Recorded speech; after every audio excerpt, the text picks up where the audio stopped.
Hey there, my friends. This is Andy coming to you live from, I don't even know the name of the park that we're at. It's the skateboard park. Right behind me is the skateboard park. Gosh, how do you know that? It's in Brea. I forget the name of this park. Somebody might know that's watching this particular stream right now. I'm sorry I got all dressed up for you, but just a little impromptu. I thought, hey, while I'm here at the park, why not do a little dog training thing? I got the dog here. I got a leash that I want to make sure and describe why it is I decided to use the type of leash I use, and some things about rewards and obedience. And there's nothing better than getting your dog out of the backyard and out of the house and to begin doing some work with your dog. What I'd like to say, and you may have heard this before, is that anytime you are with your dog, you are training your dog. It's almost like anytime you're with your kids, you're teaching your kids. Your kids are always watching you, what you do, how you react to stuff, how you clean the kitchen, how a whole bunch of stuff, right? And it's really not that much different than when you're with your dog. Is that in every situation that you're out with your dog, there is some level of expectation. If he's laying quietly or she's laying quietly in the corner and that's where she's supposed to be, then perfect. The moment that you need to maybe go get in the car and go somewhere, and that dog is supposed to go somewhere else, there's an instantaneous switch over to obedience training. How quickly does this dog respond to you? Does the dog get up and come to you immediately, or does the dog kind of like say, no, I ain't leaving this, I'm coming to where I'm at? And this also leads to, not also, but this leads to why a dog may be disobedient at the moment that you need them to be obedient. If you are going to let down your guard because it's like you're not in a hurry to leave, you have time, and so you say, come on, buddy, let's go outside, and the dog doesn't go outside, and you're not in a hurry, and you allow the dog to ignore you, that is no different than when it is an important time. In other words, if you are in a hurry, or let's say the dog gets out the front door and you're saying, come here, I need you to come back here, and now the dog doesn't listen to you, what you did is that you allowed a time where it wasn't urgent to not be filled with obedience and respect and the following of commands. So there's no reason why the dog should listen to you when it's an urgent matter, that you're in a hurry. The dog doesn't know you're in a hurry. The dog doesn't understand that. They know when you're getting mad, and now the dog is repelled from you because you are not happy. Because now you're like, get over here, I'm in a hurry. And now the dog's going, why would I come to you when you look so scary and you look like you're going to kick my ass? And so that's why the dog's not responding to you. Let me just check really here. Oh, there are a couple comments. Who's watching right now? I got Fickle, Dork, and it's, hey, what's happening? Nice to see you, Gina. And so it's really important that you understand that whether it's important to you or to the dog or not, that every time you're with your dog and you're commanding your dog or expecting something out of your dog, that is a training opportunity that you need to follow through. All right, come here, Brandy. Good girl. I think you can see her now. Maybe. I'm not sure. I think you can. So let's talk about this leash. This is one of these things that I have a certain pet peeves, and it's okay that you don't, and you don't care possibly what I have to say about a leash. But I like a leash to be simple. I like a leash with a handle. I like a leash that's about 6 feet long, somewhere in that area, and then has a hasp. I hate all the other gadgets that could possibly be on there, like a little hook for your poopy bags. I hate that on a leash, especially when you have a dog that's disobedient often. That actually gets in your way, and one of these days you're going to be doing this, and the thing's going to hit you in the noggin, right? I hate the handles that are near the hasp, because then you begin to use that as a crutch. Come here, Brandon. As you're beginning to heal, come on. I know it's hot. It's hot out here. As you're beginning to heal with your dog, sit. That's a very far sit. I know. I'm not going to reward that or pat her on the head. But if I have a dog that's forging on me, what we tend to do is we reach down and grab that handle, right? And we use it as a crutch. And now we pretend the dog is healing, when in fact the dog's not healing. The dog is close to you because you're holding onto that handle that's near the bottom. What you would rather have is an opportunity to teach your dog to actually heal. That's not what we're going to do here today. What I'm going to talk about is just the simplicity. You need to keep a leash simple. Keep it simple, because if you have these little extra handles on there, that kind of stuff. You're going to use them. It's going to be false obedience. It's going to be, hey, look at how close my dog is, and your dog's not. It's like wrapping the leash around your hand like this, right? And going, look at how obedient my dog is. Well, why do you have the leash all wrapped around your hand? You should be able to walk with your dog. Come here. You should be able to walk with your dog with your hand open. There's dogs. There's actually a rabbit right over there. You probably can't see the rabbit. There's a rabbit down there. There's a child coming by on a bicycle and that kind of stuff as we're coming by. And I should be able to control this dog without having to have the leash wrapped around my hand. All right, this dog is I know it doesn't look like it right now, but can be a high energy dog with excitement levels and toys and that kind of stuff. But the dog has been around me for a very long time, and it knows better than to try to chase the kids that are on the bicycle that are going by, or trying to chase the rabbit and that kind of stuff. So, but keep the leash simple. It also allows you to have the leash on the ground, and it doesn't get caught up on stuff. And so if I'm changing directions and I need to step on the leash to get the dog to change directions, then you could do stuff like that. All right. This is a whole nother training method that I learned way long ago in Canada by some good friends of mine in Canada. It's dragging a long line, and you almost never pick it up with your hands. You use the leash on the ground as a means of controlling the dog. It's a very effective way of training, and maybe we'll talk about that some other day. It's pretty awesome. And the dog never sees the leash in your hand and never sees you doing this with your arms or your hands and that movement. Sometimes the dog sees it and the dog tries to beat that correction. But there's a way of using a line on the ground for a great obedience routine and great obedience tool. Hey, Amy, nice to see you. All right, so we covered that. So the leashes, whether it's a 15-foot line or a long line or a 6-foot line, keep it simple. Just the handle, the line itself, the hasp, that's it. No other things on the leash, please. That really irritates my crack. I can't stand it. All right, so you've seen this dog. I did an obedience, what was I doing? We were training the dog to sit and shake hands and roll over. Using Ford. This dog has a fairly strong, I don't know what that tell is, has a very strong desire for a toy, right, for a tennis ball. And so a great routine for the tennis ball, just like the food. If you have a dog that has a strong desire for a tennis ball, come here, good girl, sit. Good. Tell the dog to stay, move around. This dog learned the sit, stay from feeding. I put the food down on the ground. The dog has to stay and not get up. And so that has transitioned to this. I've never come to a park with this dog ever, had the dog off the leash. Well, he's on leash. She's on leash with a leash hanging on there, and done this with the tennis ball. This is the first time you're seeing it right now. I just had a feeling she would do it because of the training we do with food. I'll put the food on the ground in a bowl, and then I walk around the backyard, and she better not go eat that food. She better be keeping her eye on me, and then I give her permission to eat. So here we're going to call the dog. Brandy, come here. Come here.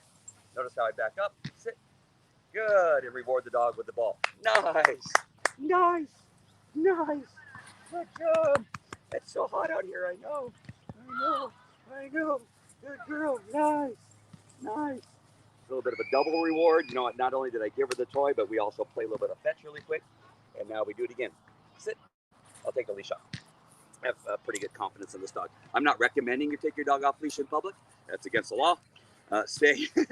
Hopefully nobody will send this to the Brea Police Department. Sit. Good girl. Good girl. Nice. Good girl. Here. I'm going to make her come closer. Here. Come here. I'm going to make her come closer. See how far away she's sitting? That's not acceptable. Come here. Come here. Come here. Good. Now sit. You want the dog, come here. You want the dog to essentially come close enough so that you can pet the dog or touch the dog. That's kind of my recommendation. So that even if it's not a toy reward, you can reward the dog by petting. Being too far away, so now we're too far away, right? So I'm gonna fix that. What she's catching is the odor from the tree here. Did you see her smelling the tree? She's catching urine, even though she's a female. Dogs still get distracted by urine on the tree. You see that? She's smelling the odor of the tree. Here, come here. Sit. Yep. Sit. Good girl. Nice. So be careful what you reward for. Sometimes we're too quick to reward. If you're working with a dog that doesn't like to come to you, and the dog finally comes to you, wherever it is, you may want to reward at that time. So let me just kind of show you what that might look like. If we're working on just simply the dog coming to us, not coming to us and sitting, we may want to do something like this. Brandy, come here. Come here. Nice. Nice. So we're rewarding the dog as they're coming towards us. We can then later on introduce the sit as the dog gets closer. So it depends what it is. You want to break it down sometimes to smaller increments of whatever it is you're trying to work on. If you have lack of attention, right? If for instance, let me see if I can replicate this thing. If I'm gonna come by this tree. I'm gonna come down here. Hopefully you guys are hearing me okay. I got a mic on. So if I'm coming by this tree, just for instance, I'm not sure if I can replicate it. Nice. I was waiting for her to smell the tree. She didn't want to smell the tree. It's always hard to go back and try to fix it. I wish I would have thought about it back then.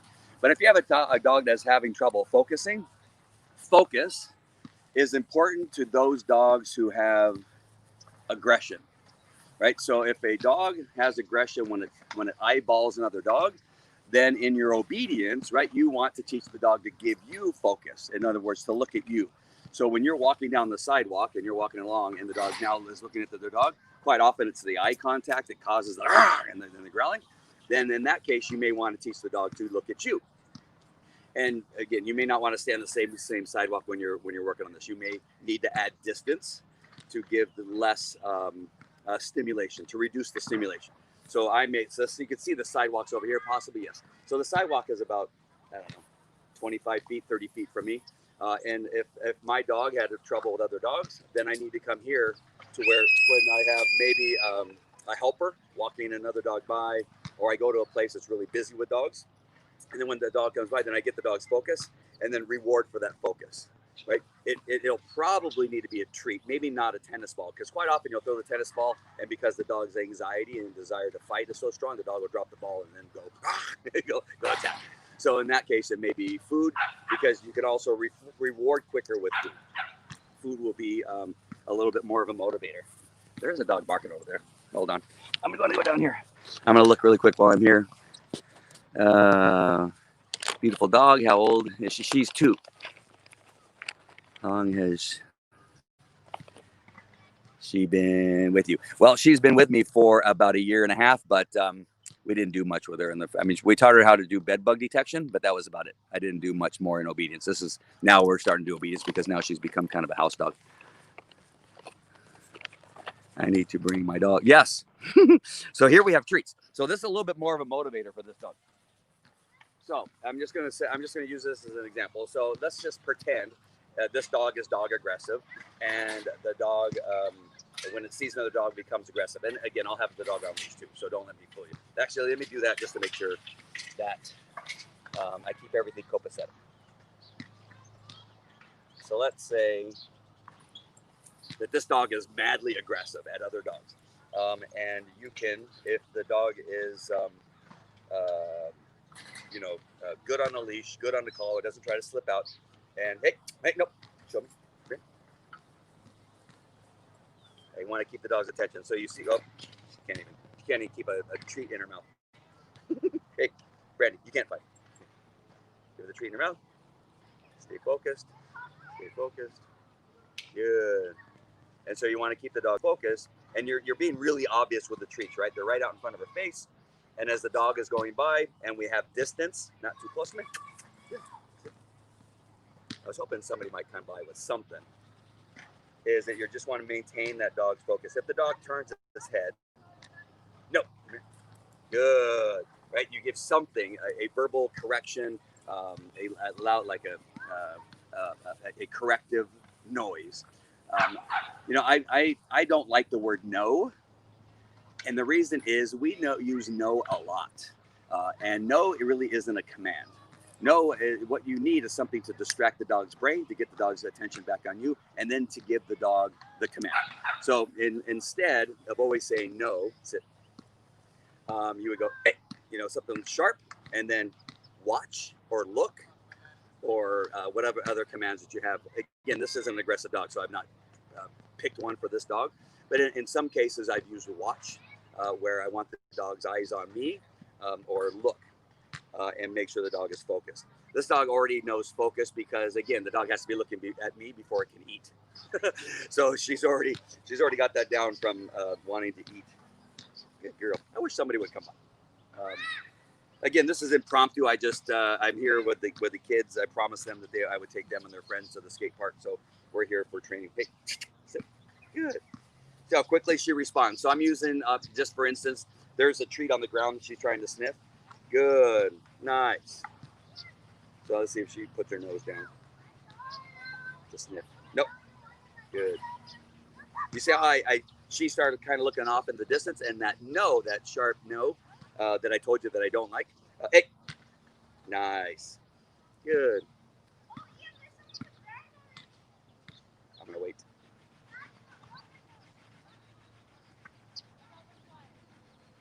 Let's use a watch for her. She'll get tired of looking at me. Most women do.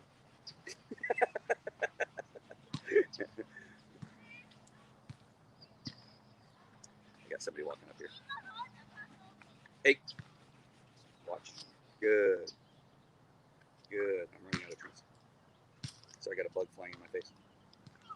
She can hear the person walking up. Watch, she's going to turn her attention in a second. I can see her ears flipping. She's going to turn and look any second now.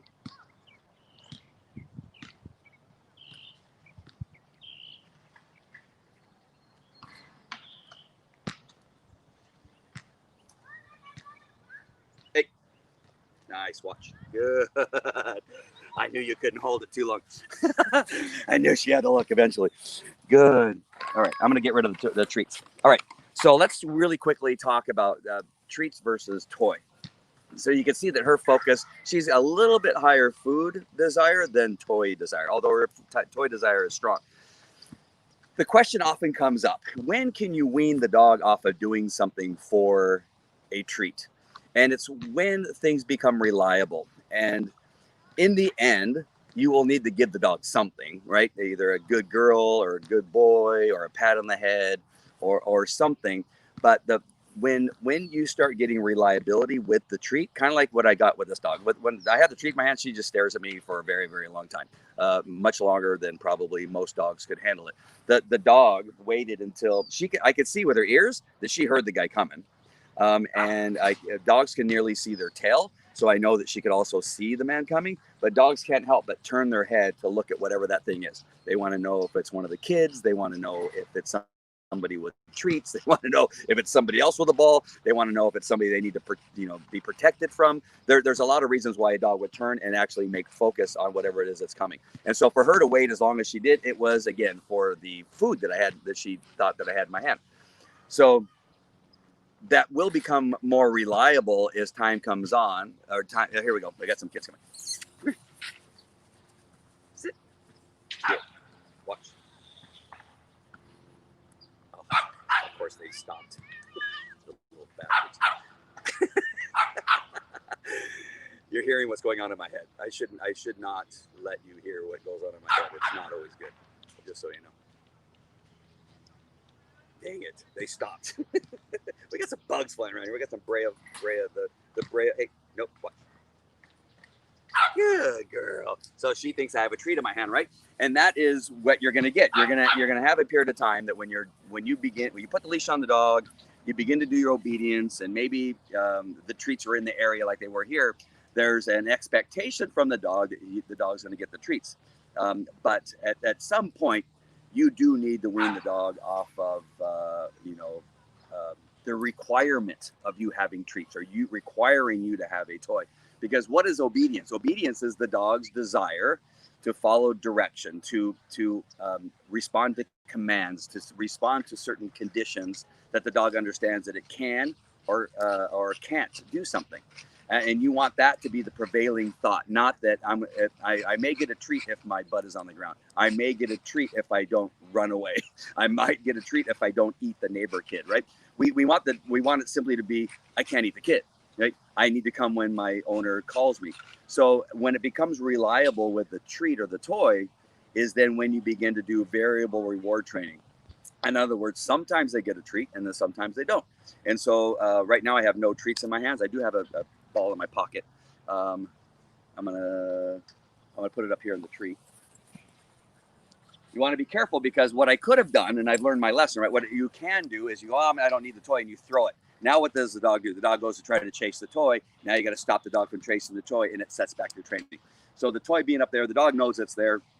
It's okay. Some dogs cannot handle that it's up there. I know that she could. Like the dog would just go, I want that toy. The dog would try to be eating that toy. It depends on your dog. I just know with this dog, I can put that toy up there. I just don't want it on my person. I don't want any treats on my person. I don't want the toy on my person because I'm going to show you now reliably, because we've been doing it now for several weeks, the handshake and possibly the rollover. We'll see where she's at on the rollover. That's really still one of the kind of sometimes not behaviors that we have tried. All right, Brandy, come here. Come here. Sit. Shake. Good. Nice. Nice. Very good. Very good. So instead of the treat or the toy, the dog gets a pat on the head. And again, now I can do shake. Good. Now I'm not giving the dog all the love, all the pats on the head.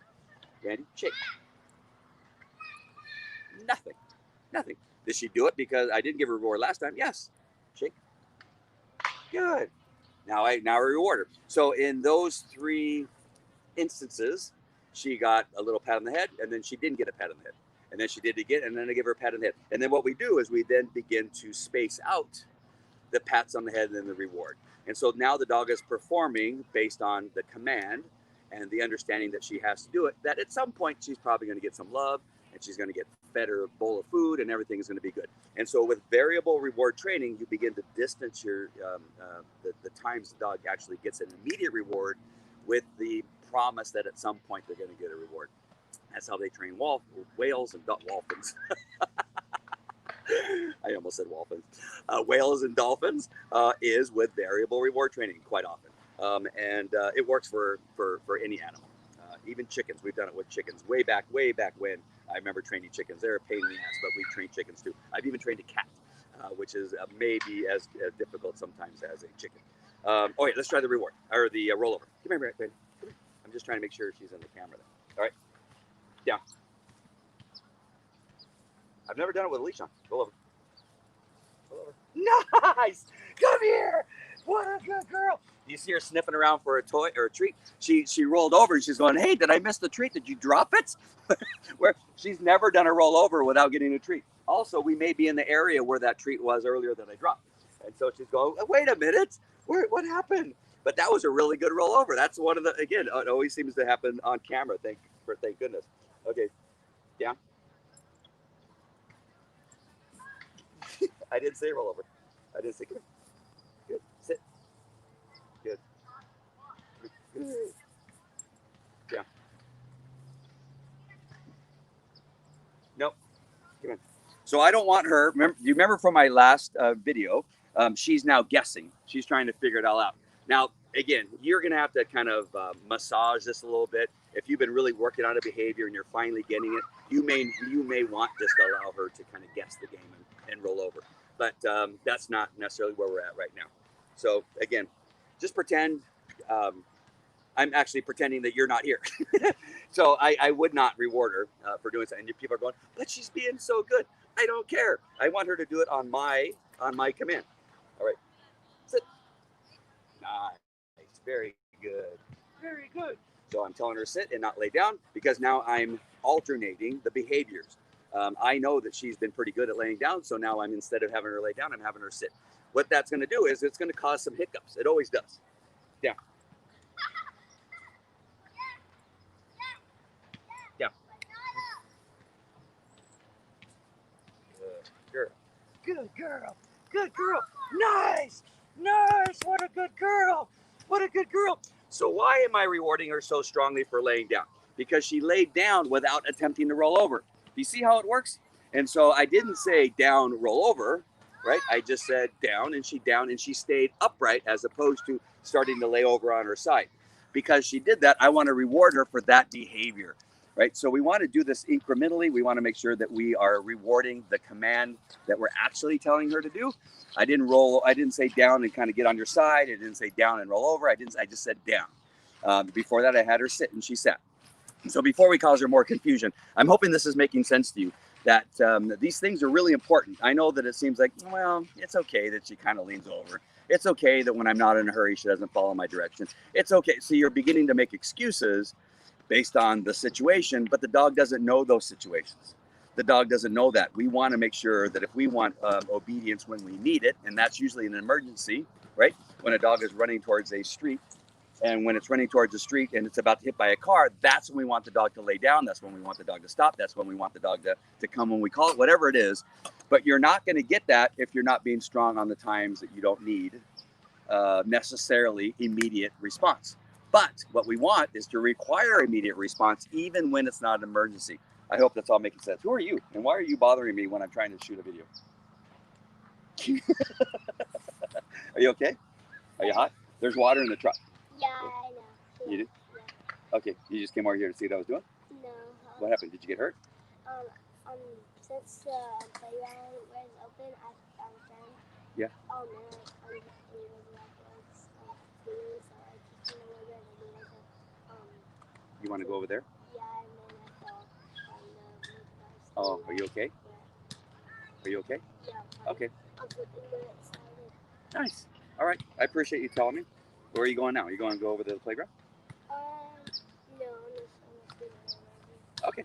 Sounds good. All right. So there we go. All right. Let me just see if there's any other comments here that I can look at. If maybe if anybody has, I don't know if anybody has any questions or just what about the owner has problems? Yeah. Yeah. Well, that's David. You know, you shouldn't train when you're drinking. I've made the mistake of doing that, and I got bit by a dog once when I was training and drinking.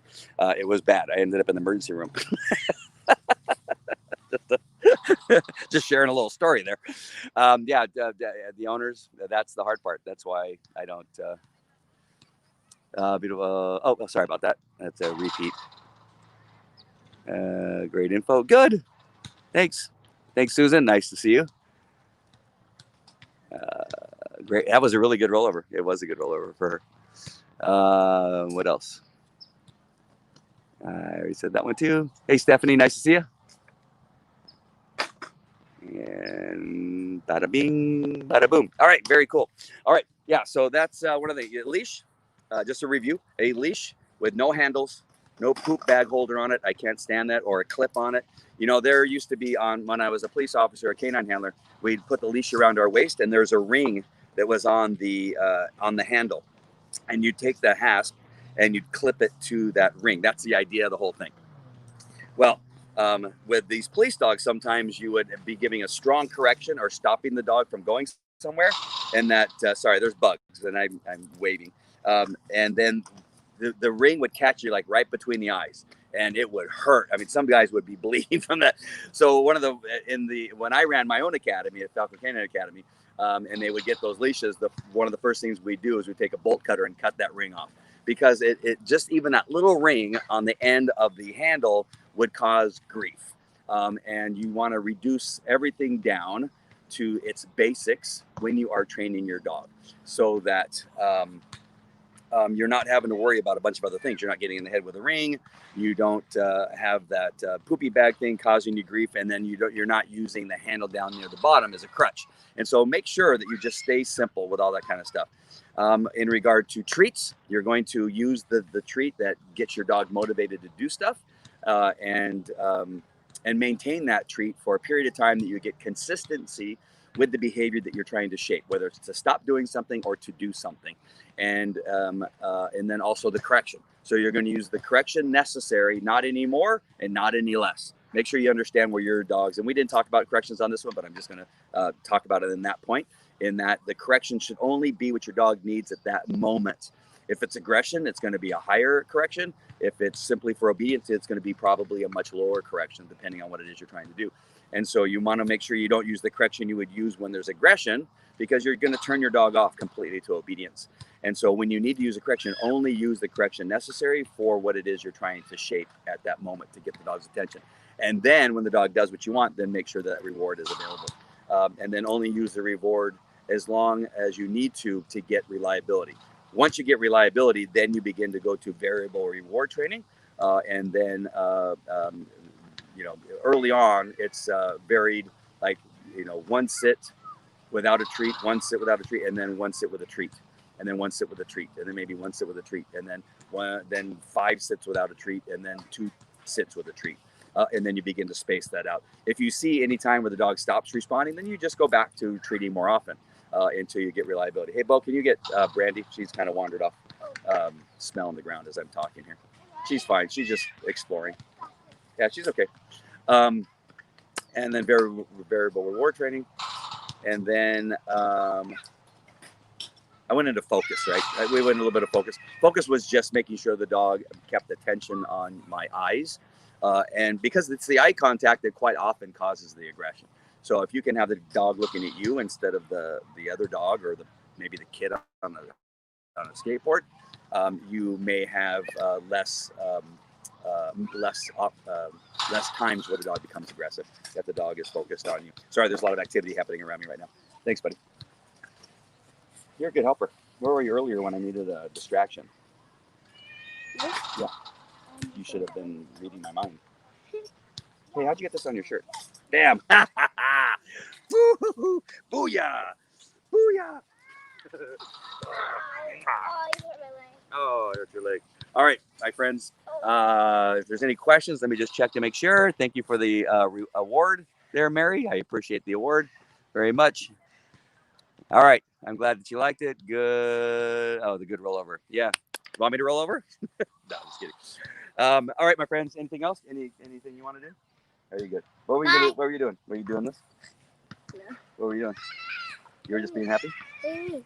I don't know. You were going like this. I was down there. I saw that. Did you find any frogs or pollywogs or anything like that? No, I saw this white bird. Then why do you have that pollywog in your shirt? Bam!